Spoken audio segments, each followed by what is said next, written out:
So welcome, everybody. Sorry for the brief delay there. My name's Dennis Hanwell. I'm the mayor for the city of Medina. We appreciate everybody taking the time to come. Joining us for the presentation from the Ohio Auditor of State is Nicole Bent, who I will turn it over to here once the public officials introduce themselves, and Mark Putik, who did the study analysis for us, along with the Fire District Committee. For those of you that may not be aware, how the Fire District was formed was each community, so Medina Township, Montville Township, and the City of Medina, each were able to select 4 people to serve on the committee. So it was a trustee from each, myself and Denny Simpson from the city, as well as 2 residents. And the each township also had the ability for a trustee and then 3 other designees. So it was a committee of 12 to provide information, to answer questions, and proceed through the study. So to my right is Ward 2 Councilman Denny Simpson, who's the chair of our health safety, which oversees the fire and police departments. So at this point, I'd like to turn it over to Medina Township to introduce themselves and call their meeting to order because they have a quorum. This time I'd like to call the order Medina Township Board of Trustees. This is a public hearing for the Fire District Feasibility Study. The date's January 22nd, 2020. In attendance is Mark Radis, Chuck Johnson, and my name is Mike Stope. I'm the chairman of the board for this year. Thank you. And next, to Denny's right, I'd like to introduce Montville Township trustees, or they will introduce themselves, I'm sorry, and call their meeting to order. Hello, everyone. We will call our meeting to order for Montville Township. I'm Jeff Brandon, one of the township trustees. We also have Sally Albrecht here as well. And this is obviously to listen to the state auditor's final results on the feasibility study for the shared services. Thanks, Jeff. Okay, Nicole, you can either use that microphone or I can give you this one, whichever. You just have to push the little button on the front to make the light turn green. There you go. All right, so just on behalf of the auditor's office, I want to thank all of the communities. I want to thank Mark because, this has been the better part of his year. He spent, working tirelessly on this. And just, all of the people that provided data and the people that work for these communities that gave Mark a lot of insight and knowledge about your operations to try and help put all the data together to give you this analysis. It's, not often that people are saying, come audit us. It's not exactly an audit, but we're still the auditor's office, but we are proud to present this analysis to you. Again, Mark has worked tirelessly at this, and we've been, going back and forth and talking about all the options and the data, and we're just, excited to be able to give this product to you guys. With that, it did go live on our website today, so it is on the Auditor of State's website. As of now, under the performance audit section, since that's the team that provided the feasibility study for you guys. So it is up and available, and then the things that you're seeing tonight will be in the report. So with that, thanks, Mark.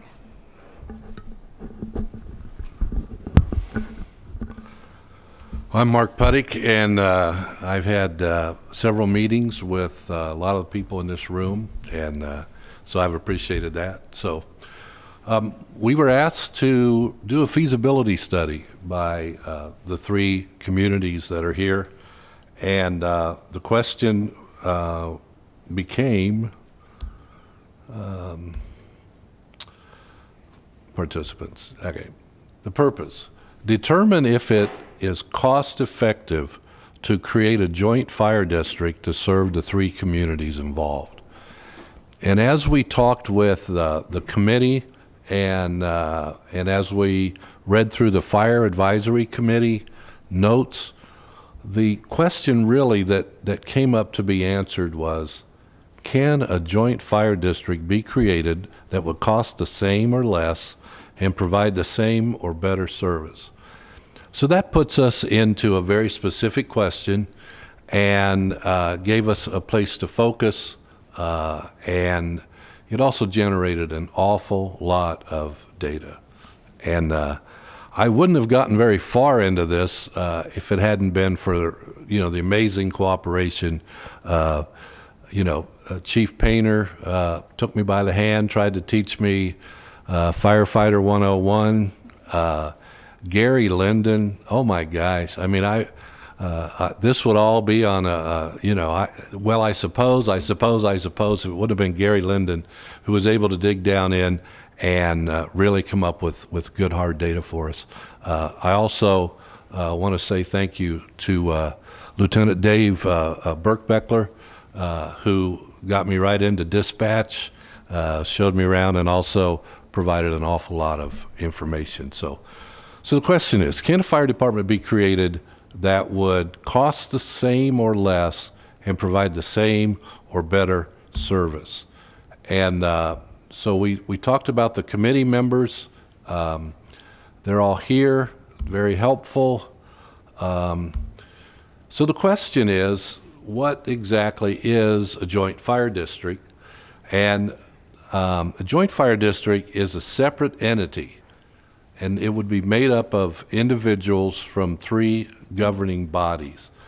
And the reason that we put this particular graphic up is because it shows that Medina City Council would have a representative, Medina Township Board of Trustees, one of them would be on this joint fire district and be a trustee, and the same with Montville Township.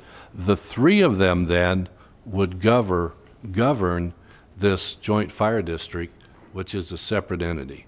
So the Ohio Revised Code gives some very specific things that a joint fire district that's chartered and would have the authority to do. So a joint fire district's governed by the Board of Fire Trustees, which we just said.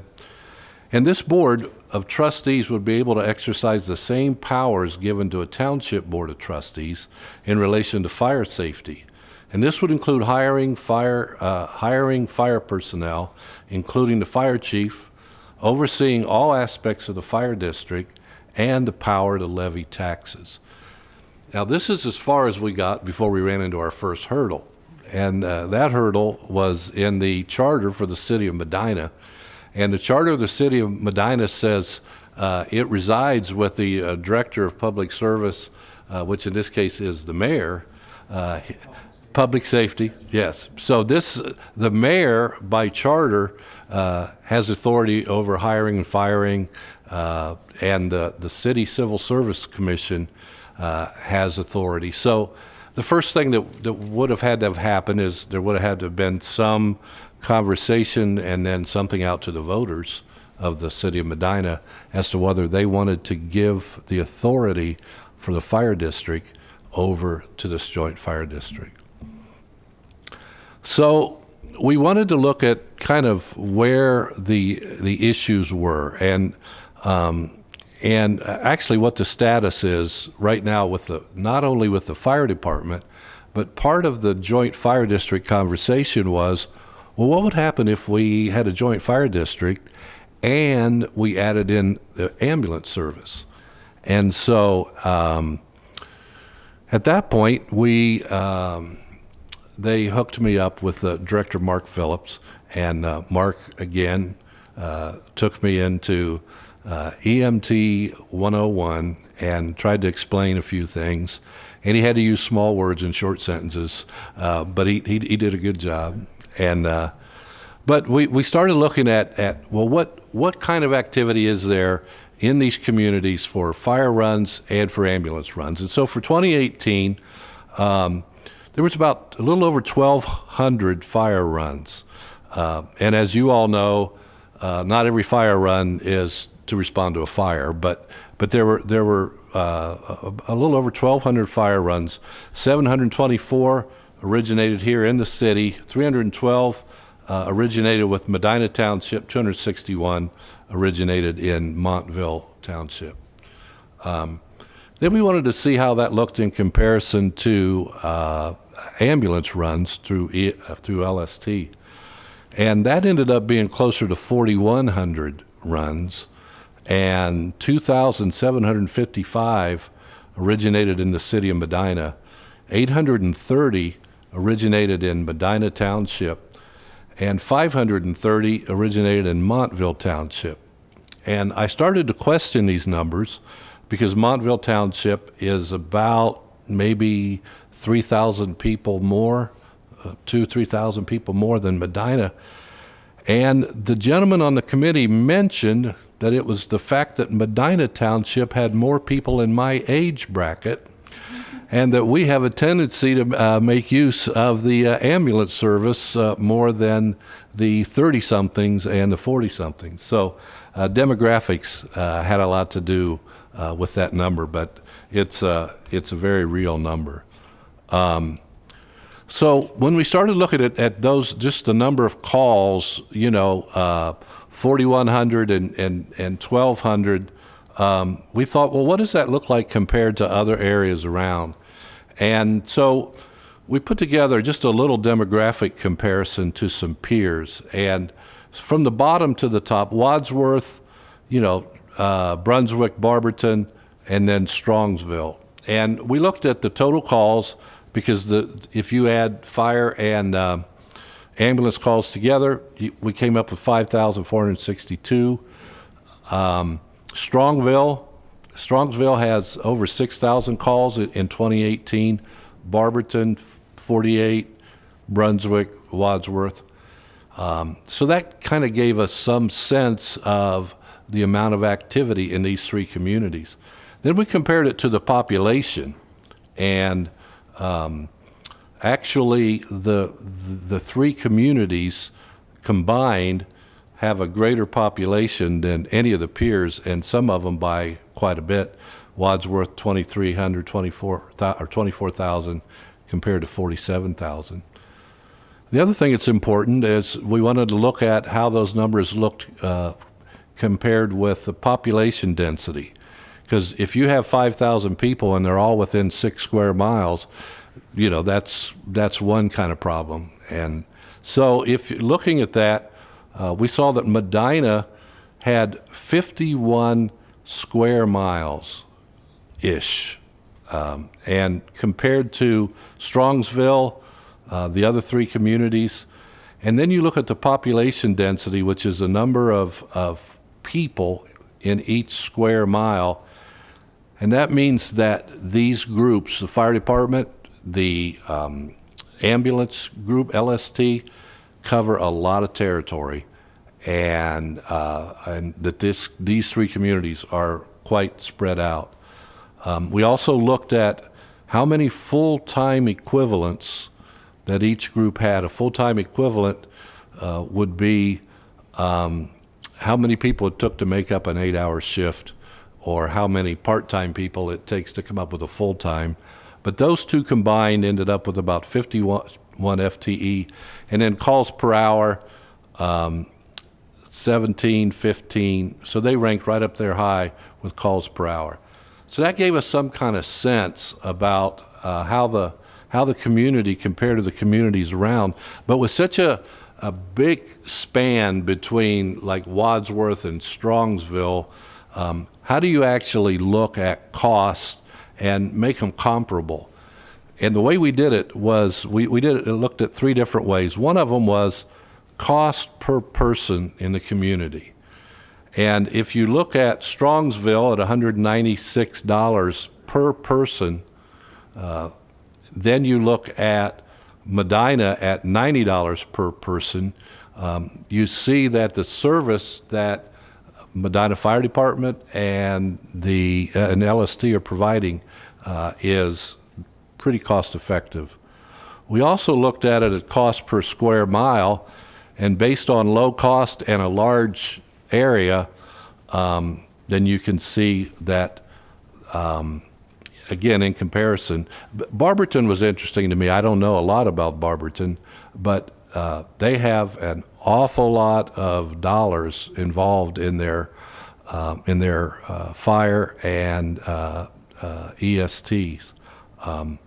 But you can see again, and then if we go one more down to cost per call. If you take all the cost of the whole year, divide it by all of the calls, then you come up with this kind of a metric, which may or may not be helpful. $784 per call, but that's combining the two together. So we wanted to get some sense of where the community was in comparison to the people surrounding it. So next thing we wanted to look at was how the entities are billed, how the revenue comes into the fire department, how the revenue comes into LST, because the issue was, can a joint fire district cost the same or less and provide the same or better service? So the first thing that I think it's interesting is that the fire department, LST are billed in two separate ways. Fire department is billed on a flat rate per contract, and we'll look at that some more in a minute. LST is billed on usage in that community. So the more you use, then the higher your bill would be. In the contract rate, it's a flat rate for both townships. After this, we started looking through revenues and expenses. And as we looked at revenues, the first thing that kind of shows up here is that the city of Medina finances their fire department through a portion of the city income tax. The two townships finance their fire protection through a levy. And both of those levies are safety services levy, which can be used for fire and for police, but not for ambulance. Now, if you notice in 2018, the city of Medina, you look at the fire department revenues, 1.4 million. The expenses were just about $10,000 less than that. The ability to provide more or less than a portion from the income tax is a very handy thing. Now, when we look at the fire department, or at LST, let me go back here. LST, and I want you to notice that in the top right number, $2,757,000 is LST total expense.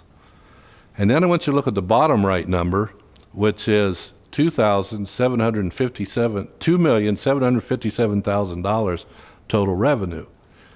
Now, if I did this at home, then at the end of the year, when I try to do my taxes, this wouldn't work very well.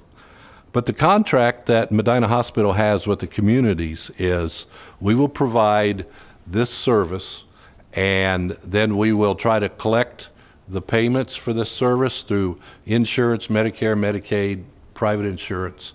And then whatever's left over, then any of the unreimbursed costs that the department has, then we'll divide by community based on the percentage of their usage. And at the end of the day, the communities pay for their fire service, and they're not subsidized by Medina Hospital. So the communities are paying for their service. Now, you see in here a couple things. Year over year, you see 2017 to 2018. You also see that it's fairly flat, so their costs are not going up extremely. But you notice something that is interesting here that you didn't see in the fire department is the whole area of collections. So they send out the bill, they go after usually the insurance companies, whoever it is, get their money back. And they ended up, of their billable expenses, last year they collected over 888,000, which was somewhere between 45 and 50% of their billable amounts. Now, the international, the union for firefighters, the IAFF, they did a study and said that, you know, the collections rate is anywhere from 19% to 60%. So some people do a good job at it, and some people don't do as good a job. But this would put LST at the high end of the collections spectrum. So let's take a breath there. From there, we said, all right, what would it cost to charter, staff, and equip a new joint fire district? And so we just started from scratch, like we were going to do one. Obviously, it's a government entity, so there's statutes that require what needs to happen with it. So to do that, we developed 5 staffing scenarios with their associated costs, 3 for fire only and 2 for fire and ambulance combined. And that's what we're going to work through now. Now, the first thing that we ran across was there are some costs that just automatically come with chartering a joint fire district. And most of, you'll see up here that the first area, hiring and training, is really an HR function. Because right now, there's a lot of services the city provides that they don't charge to the fire department, but it has to do with hiring, firing, has to do with recruiting, has to do with advertising, has to do with onboarding, has to do with training. And so a standalone joint fire district needs to factor that in, because that's now going to become part of what they're going to need to be doing every day. The second area is payroll, and payroll could be handled a lot of ways. One fire chief that I interviewed said that they just subcontract that out. They just have somebody that they hire just to do payroll. And so we went through, looked at some different payroll companies and put a number in there. The third issue is a joint fire district would have to hire a fiscal officer. And the fiscal officer's salary is, again, it is dictated by regulation, and it's based on the budget. So based on the initial budget, a fiscal officer would make $21,836. The fourth area would be the trustees would get paid, double dipping, getting paid the big bucks, to be a trustee in both your township and the joint fire district. But 1,350 equates to 3 trustees making 15 meetings at $30 a pop. Okay. The last piece is the dispatch cost. And right now, the dispatch here next door with the fire department or with the police department doesn't charge anything to the fire department. There, there's not a line item for that. So we reached out and talked to Chief Kenny, and he suggested a starting place would be $100,000. So that would mean that the administrative costs just to have a joint fire district would be about almost $150,000 a year. Right? So we put together scenario number 1, and excuse me for just a second. Just to get a baseline, scenario number 1 was, let's take all the costs, the expenses right now that Medina Fire District has, and let's just move them over to a new joint fire district. So The salaries and wages were 2018 salary and wages for Medina, benefits, supplies, capital costs, and then we threw in the Joint Fire District administrative costs. And in scenario one, we come up with about 1.7 million. Right now, as we looked at earlier, they're at about 1.4 million, almost 1.5 million. So really, the only difference is the administrative costs. The capital costs, obviously important. New fire truck, you know, I don't know where you start. You start at 300,000 and then whatever. New ambulance, fully loaded. You guys just went through this. What number did you come up with? You just went through this for the levy that was passed. Unequipped, 200,000. So capital costs absolutely have to get built into this. So from there, we start looking at scenarios. Okay, what if we had a full-time, 8-hour fire department, and what would that end up costing us? Well, the administrative costs stay the same. Salary and wages go up because now you have people that you're paying full-time, 24/7, 365 days a year. Benefits is where the first big bump comes, because now you have full-time people that you're required to provide benefits for, or else they don't want to be full-time people for you. And so that becomes a big bump. Supplies go up, and for salaries and wages, I think the other thing that's important is when you go to a full-time fire department, you are going to be 99% sure that you're going to have a bargaining unit, and that you're going to be looking at union wages, union benefits, any of those types of things. So we looked at the comparable union wages in those peers that we selected, and we calculated that for salaries for full-time 8-hour shifts.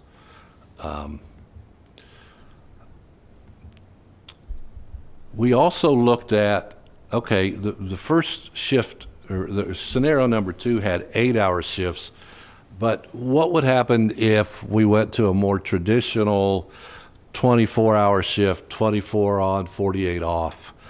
And that, you know, is interesting in a couple areas. Number one, it didn't change the administrative costs much.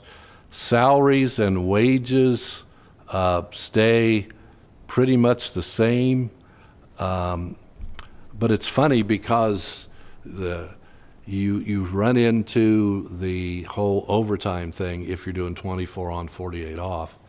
Now, I know that in this scenario, I'm looking at all employees being 24 on, 48 off, and Chief Painter is over there just shaking his head saying nobody in their right mind would do that. You would fill in with part-time people, you would have some 8-hour people, and he's absolutely correct. But I wanted us to be able to see a baseline and to see what all the issues would be and what the factors are. And so it actually comes out to be a little bit less than the 8-hour shifts, but not much. So then we thought, all right, so what happens if we throw in LST, throw in ambulance service?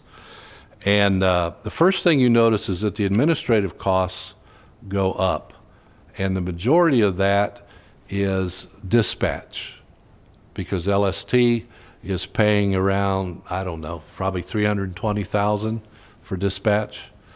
The second thing that goes up is salary and wages. The third thing that goes up is benefits. Now, if you have, this scenario is assuming that there's going to be efficiencies.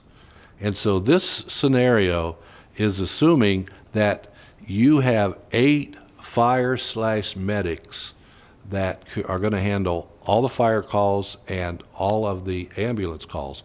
Right now, there are 6 ambulance full-time ambulance people on call, and there are four firefighters on call. So we assumed some efficiencies and put those numbers together. But again, the salaries go up, almost $1 million, 900 plus. Benefits, another $500,000. Supplies, we just took last year's supplies for the hospital and just carried them over on top of the fire department supplies.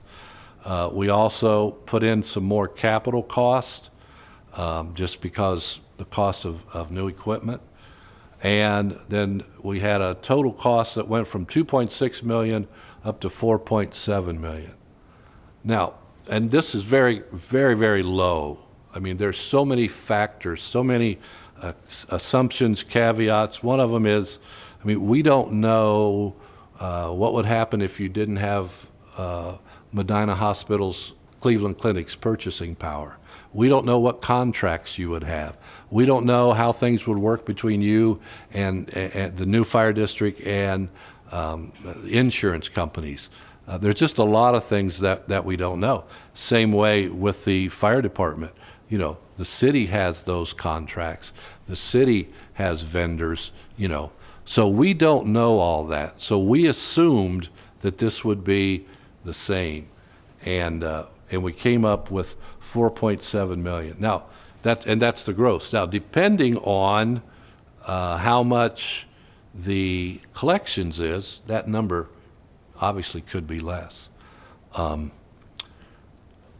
Right now, if you combine the fire department and LST, the cost to the community as a whole is about $4.2 million.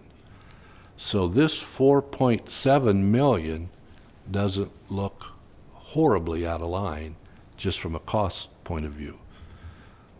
But let's say that you didn't get any efficiencies, and so you end up with a 10-person shift. We also factored that scenario in just so we could look at it, and all those same pieces comes down and gives us a total cost of about $5.4 million. So now you're talking, it'll cost the community $1.2 million more. Again, not an insurmountable problem. People like in the community are very much in favor of having a good ambulance service, good fire service. But then we ran into what I think becomes the real problem and the thing that drove our conclusion. If we go back to the very first scenario, I know we're throwing up a lot of numbers, but let's go back to the first scenario, which is just take what we're paying now and move it into a joint fire district. And that puts us at a cost of about $1.7 million. So, joint fire district, how are you going to get funded?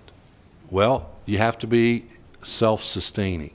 So, joint fire district, you are going to, most probably, you're going to levy a property tax. When you levy the property tax, it's going to be the same mill all the way across all three communities, okay? And I had long conversations with Mike Kovac with this, and he was very, very helpful in looking at these numbers and showing me how these things would work, as was Mary Beth Gunther, who's his deputy. So what does it look like if we were to levy put out a levy that would cover $1.7 million? It would look like this. It would need to be a 1.4 mil levy, which would, and this is a pure estimate, and based on my conversations with the county auditor, I need to say this several times, it's an estimate, it's an estimate, it's an estimate. But it would generate 1.9 million.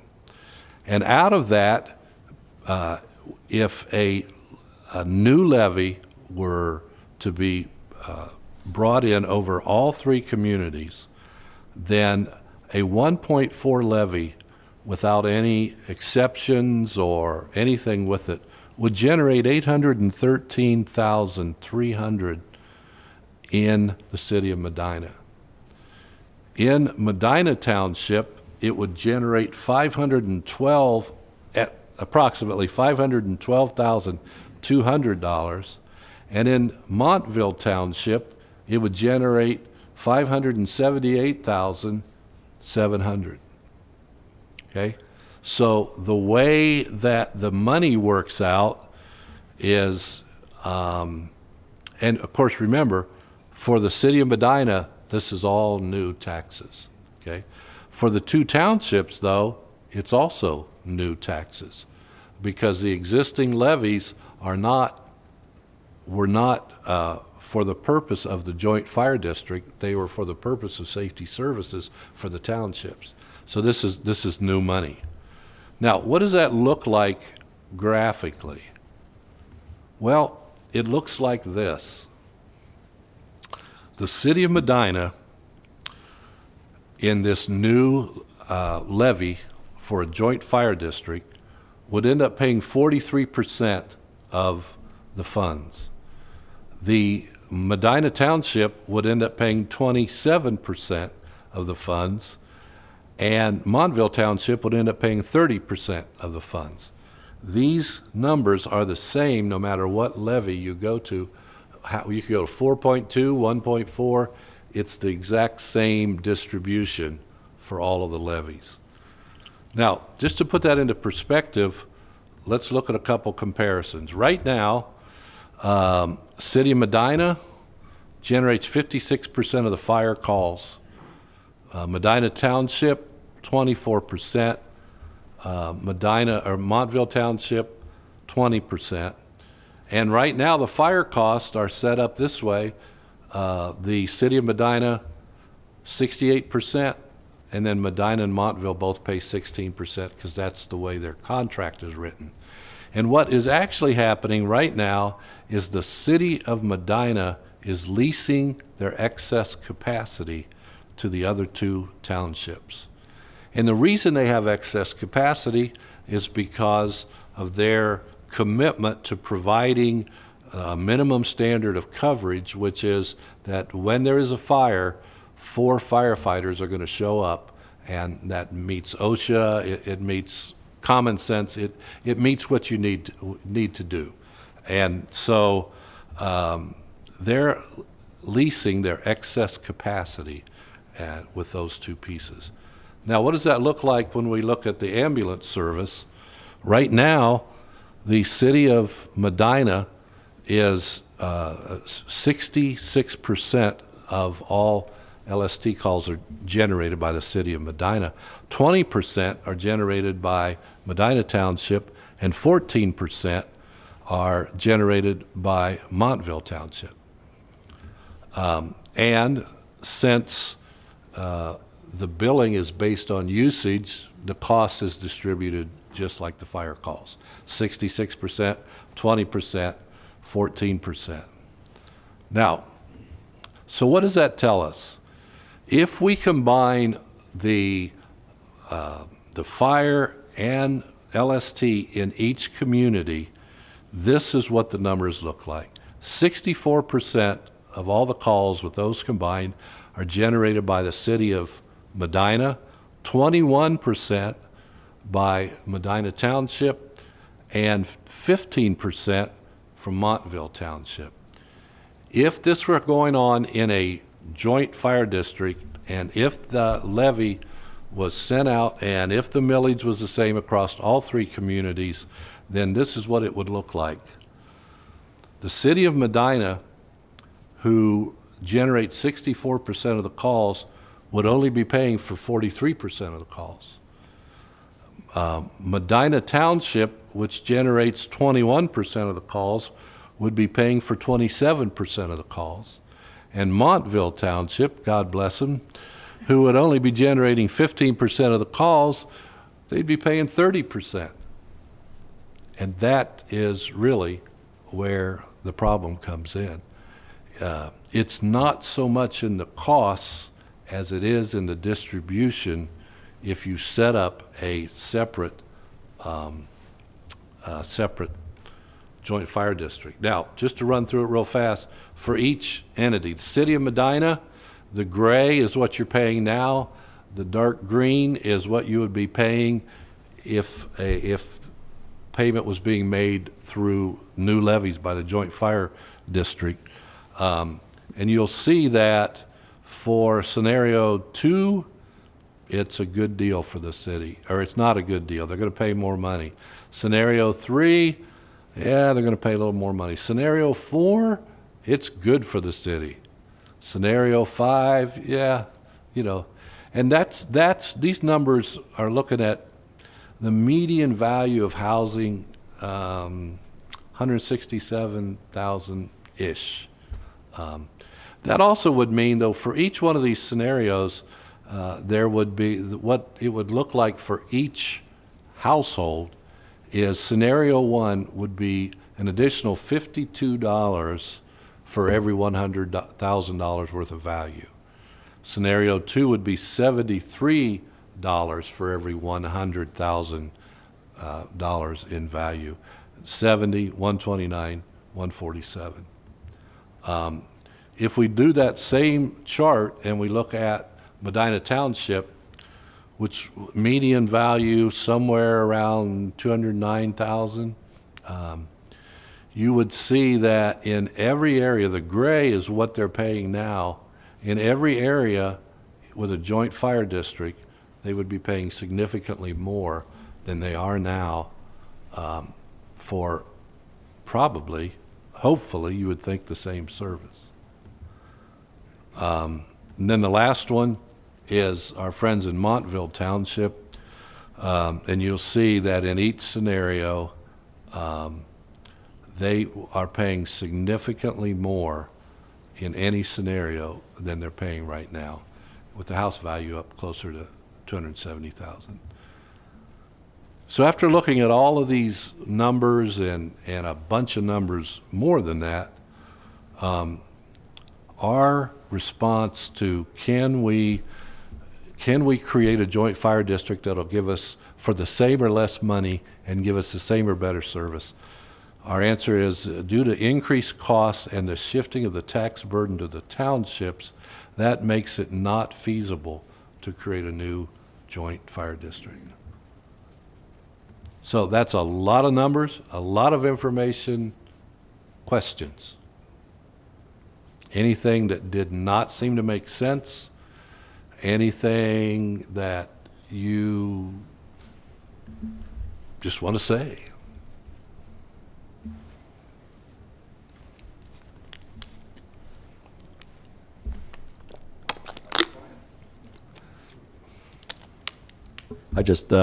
I'll start, but I just wanted to thank the state auditor's office for doing this study. We've been meeting for a long time. I don't know when we actually started all this, but multiple meetings, and you could see there's a lot of data here, a lot of information, and we really want to, in particular, thank Mark Pudick for sticking with this study.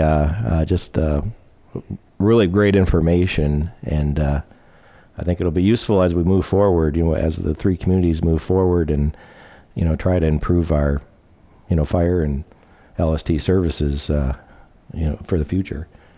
Thank you, Jeff. I appreciate that.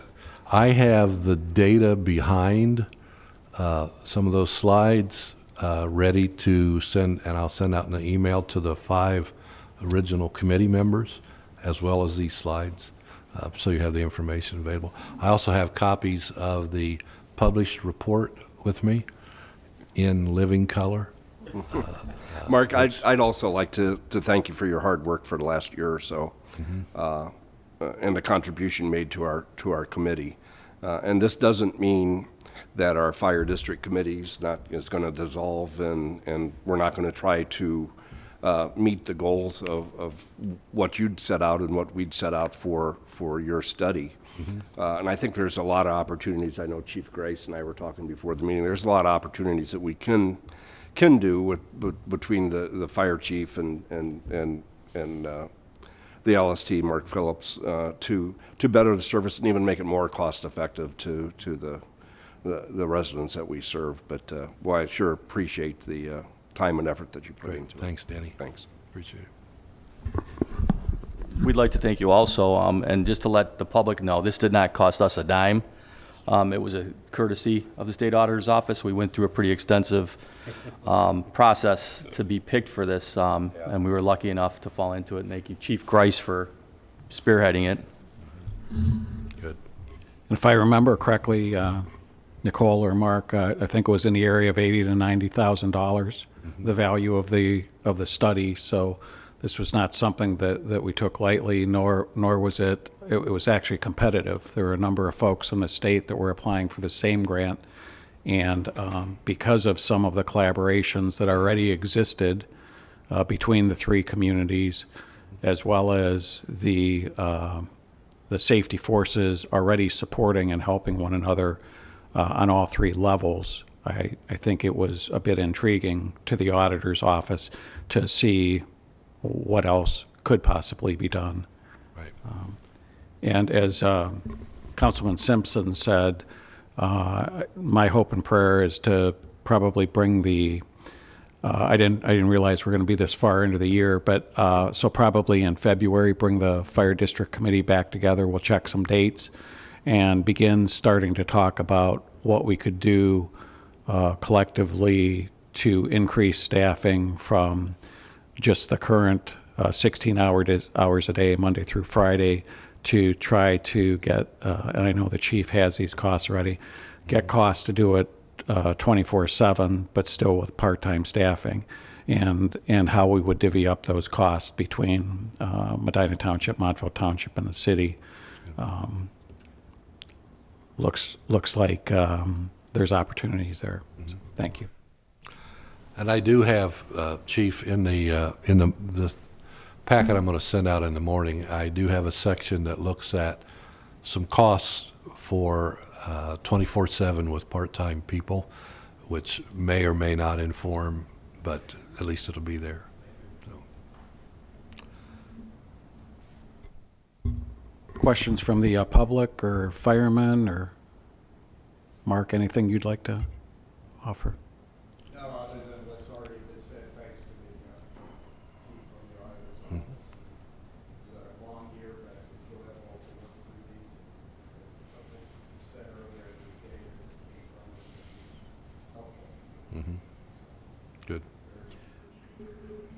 When I think at the end of the day, if you take a look at the efficiency of how LST is doing business, how the fire department's doing business, and the service that we're providing for both a large 51 square miles geographic area as well as population, in comparison to Strongsville, actually larger than Strongsville, when you add our three populations together, it speaks very highly of the day-to-day activities of each of our firemen, each of our medics, and coupled along with the police department and the collaborative efforts that we do. So kudos to all of them. Yep, does.